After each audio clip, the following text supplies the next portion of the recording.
যুক্তরাষ্ট্রের নিউ ইয়র্কের জ্যামাইকা মাল্টিপ্লেক্সে মহা সমারোহে বায়োস্কোপ ফিল্মসের পরিবেশনায় গোলুই সিনেমার প্রিমিয়ার অনুষ্ঠিত হয়েছে।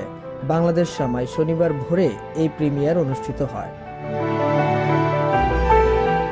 প্রিমিয়ারে উপস্থিত ছিলেন ঢাকাই সিনেমার শীর্ষ নায়ক শাকিব খান, আহমেদ শরীফ ও শামীম শাহিদ সহ আরও অনেকে। এর মধ্য দিয়ে প্রথমবারের মতো মার্কিন যুক্তরাষ্ট্রে মুক্তি পেল শাকিব খানের সিনেমা গোলুই। আপনি কি ফুলের মালা দিবেন? আমি তো যার তার গলায় মালা পরাই না, ওই মালা পেতে বাহাদুরি লাগে। ওই মালা আমি মায়ের গলায় পরাবো। সিনেমায় তার বিপরীতে প্রথমবারের মতো অভিনয় করেছেন চলচ্চিত্র অভিনেত্রী পূজা চেরি।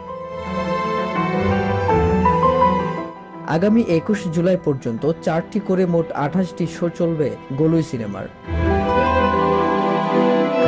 এছাড়া মাসব্যাপী যুক্তরাষ্ট্রের বিভিন্ন অঙ্গরাজ্যে সিনেমাটি প্রদর্শিত হবে। সিনেমাটির মুক্তি উপলক্ষে নিউ ইয়র্কে গেছেন সিনেমাটির পরিচালক S.A. হক অলিক।